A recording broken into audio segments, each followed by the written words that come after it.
Bismillahirrahmanirrahim. Assalamualaikum warahmatullahi wabarakatuh. Anak-anak Ustadz yang soleh dan solehah, semoga kita semuanya masih dalam lindungan Allah SWT, masih diberi nikmat kesehatan yang cukup luar biasa dan nikmat kesempatan. Oke, pada kesempatan ini Ustadz akan melanjutkan pelajaran tematik kita, yaitu tema 4 tentang sehat itu penting. Subtema 1, peredaran darahku sehat, muatan NIPA. Untuk muatan NIPA, yang pertama kita bahas mengenai organ peredaran darah pada manusia dan fungsinya. Sistem peredaran darah itu merupakan mengalirnya darah yang dipompa oleh jantung dan disalurkan ke seluruh anggota tubuh kita, ya. Sistem peredaran darah manusia itu terdiri atas jantung, pembuluh darah, dan darah. Kita lihat yang pertama adalah jantung. Jantung itu merupakan organ yang berfungsi sebagai memompa darah, ya. Jantung itu terletak di dalam rongga dada kita yang dilindungi oleh tulang rusuk kita yang sebelah kiri. Nah, ya, anak Ustadz bisa rasakan jantung anak Ustadz masing-masing, ya. Detakannya itu terasa, nah. Nah, jantung itu terdiri atas 4 bagian, ya. Terdiri atas 4 bagian. Yang pertama itu adalah serambi kanan. Ini, nah. Ya, serambi kanan itu berfungsi untuk menerima darah yang kaya CO2 atau karbon dioksida dari seluruh anggota tubuh, ya. Jadi dari seluruh anggota tubuh itu darah itu akan masuk ke dalam jantung bagian serambi kanan, ya. Nih yang warna biru, nah itu adalah darah yang mengandung CO2 yang tidak bagus, ya. Nah, baru nanti darah dari serambi kanan akan masuk ke bilik kiri bagian bawah ini, nak. Ya, dia ada katupnya di sini, nak, ya. Nah, itu ada katupnya. Itu yang membedakan antara serambi kanan serambi kiri. Nah, nanti masuk ke bilik kiri, bilik kanan, ya. Nah, di bilik kanan itu darah, ya, memompa lagi, dipompa oleh jantung masuk ke paru-paru, ya. Dari sini nanti masuk ke paru-paru dia, nak, ya, masuk ke dalam paru-paru untuk menukar, ya, darah yang banyak mengandung CO2 atau karbon dioksida ditukar dengan darah yang banyak mengandung oksigen, ya. Oke, dari paru-paru nanti barulah darah itu masuk ke serambi kiri. Ya, nih, ya, masuk ke serambi kiri yang bagian atas nih. Itu berfungsi untuk menerima darah yang kaya oksigen dari paru-paru. Jadi paru-paru itu ibaratnya saringannya, nak, ya. Nah, itu masuk ke serambi kiri, baru masuk ke bilik kiri. Nah, baru di bilik kiri sini, nak. Nah, itu nanti, ya, darah akan dipompa ke seluruh anggota tubuh kita. Oke, ya. Jadi itulah fungsi dari masing-masing bagian jantung. Ada 4, serambi kanan, serambi kiri, bilik kanan, bilik kiri. Kalau urutannya adalah serambi kanan, baru masuk ke bilik kiri, paru-paru, baru serambi kiri, baru ke bilik kiri, baru ke seluruh anggota tubuh. Oke, yang selanjutnya adalah pembuluh darah. Ya, pembuluh darah itu berfungsinya adalah untuk mengalirkan darah, ya. Berfungsinya untuk mengalirkan darah dari jantung ke seluruh anggota tubuh, ke paru-paru. Nah, itu adalah melalui pembuluh-pembuluh, ya. Pembuluh itu ada 2 pada manusia, yaitu pembuluh arteri dan pembuluh vena. Kalau pembuluh arteri itu disebut dengan pembuluh nadi, ya.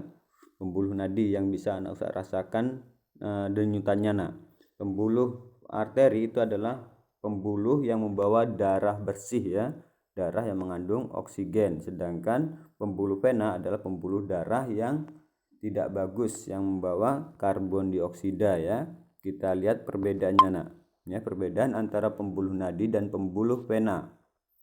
Kalau dari pengertiannya, pembuluh nadi itu adalah pembuluh darah yang mengalirkan darah keluar dari jantung ke seluruh anggota tubuh dan paru-paru. Itu ada pembuluh nadi. Sedangkan pembuluh vena adalah pembuluh darah yang mengalirkan darah dari seluruh tubuh dan paru-paru menuju jantung. Jadi kebalikan dia, nah, ya, antara pembuluh nadi dengan pembuluh vena. Terus darah yang dibawanya. Kalau yang pembuluh nadi atau pembuluh arteri itu darah di bawahnya adalah darah bersih ya, kecuali arteri pulmonalis ya. Sedangkan untuk pembuluh vena, darah yang di bawahnya adalah darah kotor. Darah kotor di sini bukan maksudnya darah kotor tuh nak ya. Maksudnya di sini darah yang mengandung karbon dioksida yang tidak digunakan oleh tubuh kita, itu harus dikeluarkan ya. Terus kalau tempatnya untuk pembuluh nadi itu tempatnya di bagian dalam tubuh kita nak ya, di bagian dalam. Sedangkan untuk pembuluh vena itu di dekat permukaan tubuh. Makanya anak ustadz, kalau yang kulitnya warnanya agak terang atau putih nak ya, nah itu bisa dilihat nak dari kita lihat kayak gini aja di bagian anggota tubuh kita, di tangan. Nah itu ada semacam kayak urat-urat yang warnanya biru, itu adalah pembuluh vena. Kalau pembuluh nadi, nah kalau itu di dalam dia nak ya. Terus untuk dinding pembuluhnya, kalau pembuluh nadi itu tebal, kuat dan elastis, sedangkan pembuluh vena itu tipis dan kurang elastis. Untuk katupnya ya, kalau untuk pembuluh nadi hanya satu tempat di dekat jantung. Kalau pembuluh vena terdapat di sepanjang pembuluh darah. Nah ini dari rasanya nah ya, dari denyutannya itu kalau pembuluh nadi itu terasa. Nah saya bisa rasakan di bagian leher ya, di bagian leher, pinggir bawah telinga tuh nah itu bisa terasakan juga. Terus di pergelangan tangan ya, pergelangan tangan nah, itu bisa saya rasakan denyutan nadi.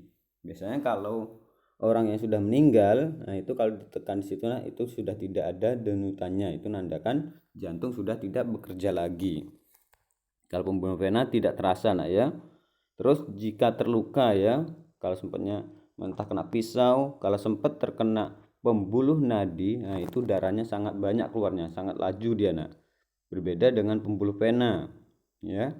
Pembuluh vena itu kalau terkena itu darahnya tidak terlalu kuat, memang ada keluar darah tapi tidak terlalu kuat seperti yang mengenai pembuluh nadi. Karena pembuluh nadi itu adalah darahnya itu memang langsung dipompa dari jantung. Jadi makanya jantung terus memompa, darahnya terus keluar dia nak. Ya, makanya dia tuh letaknya untuk pembuluh nadi itu adalah di bagian dalam. Itu ada perbedaan antara pembuluh nadi dengan pembuluh vena. Pembuluh arteri dan pembuluh vena itu mempunyai bentuk yang bercabang-cabang ya. Ujung cabang dari pembuluh kecil tersebut disebut dengan pembuluh kapiler seperti gambar di samping ini nak ya. Nah, ini ada cabang-cabangnya. Nah, cabang paling ujungnya itu disebut dengan pembuluh kapiler. Kapiler itu berdinding sangat tipis dan berpori. Pembuluh kapiler berhubungan langsung dengan sel-sel anggota tubuh kita ya. Dalam pembuluh kapiler terjadi pertukaran oksigen dan karbon dioksida. Itu berarti di dalam anggota tubuh kita nah ya. Berarti semua di tangan, di kaki, di badan kita, di kepala kita itu ada pembuluh kapilernya ya. Terus yang selanjutnya, berdasarkan alirannya, darah mengalami dua macam peredaran darah, yaitu peredaran darah besar dan peredaran darah kecil. Kita lihat dulu peredaran darah besar ya. Sebenarnya kalau peredaran darah besar itu intinya dia dari jantung ke seluruh anggota tubuh, tidak melalui paru-paru nah ya. Nah, kalau sedang peredaran darah kecil nanti dari jantung ke paru-paru, dari jantung ke paru-paru itu aja nah ya. Untuk peredaran darah besar ya, yang pertama darah itu akan dipompa oleh jantung dari bilik kiri nah ya, dari bilik kiri ini yang satu titik ini. Nah, dari bilik kiri terus nanti akan disalurkan ke seluruh anggota tubuh ya, melalui pembuluh nadi nah ya, pembuluh nadi atau pembuluh arteri ke seluruh anggota tubuh. Dan setelah itu nanti akan di seluruh tubuh akan masuk lagi ke yang bagian atasnya apa namanya nak ya, itu adalah masuk ke serambi kiri ya, masuk ke serambi kiri. Nah situ aja nak dia kalau untuk peredaran darah besar dari jantung ke seluruh anggota tubuh. Nah, berbeda dengan peredaran darah kecil ya. Kalau peredaran darah kecil, mengapa kecil? karena dia tuh jalannya kecil aja nak, dari jantung ke paru-paru, dari jantung ke paru-paru ya. Nah, kalau yang peredaran darah besar tadi kan dari jantung ke seluruh anggota tubuh, ke kaki, ke kepala, ke tangan. Nah, itu adalah perbedaannya ya. Kalau peredaran darah kecil dari bilik kanan, nih bilik kanan yang setitik nih ya. Nah, yang bagian bawah, bilik kanan itu darah akan dipompa menuju paru-paru ya. Nah, menuju paru-paru berarti dia darahnya itu mengandung karbon dioksida ya, mengandung karbon dioksida. Nanti di paru-paru terjadi pertukaran karbon dioksida ditukar dengan oksigen atau O2, baru nanti masuk lagi ke serambi kanan nih ya, serambi kanan ini yang satu titik tuh nah ya. Nah, itu adalah peredaran darah kecil dari jantung ke paru-paru, dari jantung ke paru-paru, itu aja peredaran darah kecil. Yang terakhir adalah mengenai darah ya. Mungkin anak sudah tahu semuanya kalau darah itu merupakan cairan yang berwarna merah ya. Cairan yang mengalir di dalam pembuluh darah terdiri atas plasma dan sel darah. Ya, itu sebenarnya ada dua, tapi nanti dari sel darah itu banyak ada bagiannya ya. Kita lihat dulu plasma darah. Plasma darah itu sebagian besar tersusun atas air ya. Nanti anak ustadz di SMP akan belajar mengenai plasma darah nih nak ya.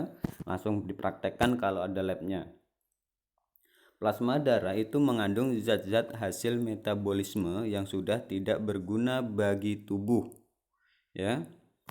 Jadi dia tidak fungsinya tidak digunakan lagi oleh anggota tubuh kita. Plasma darah itu nak kalau kita lihat seperti gambar kayak gini nak ya. Ini adalah plasma darah.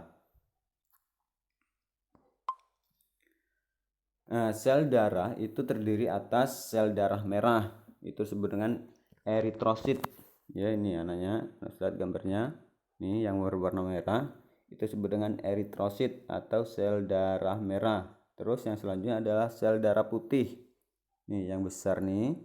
Nah, ini ada sel darah putih. Terus ada keping-keping darah ya, keping-keping darah itu disebut dengan trombosit nih ya, banyak nak.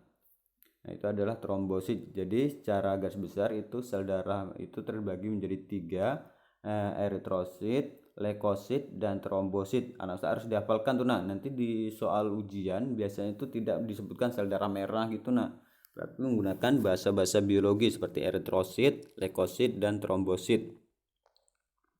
Sel darah merah itu mengandung pigmen darah yang disebut dengan hemoglobin ya. Itulah yang membuat darah kita itu berwarna merah.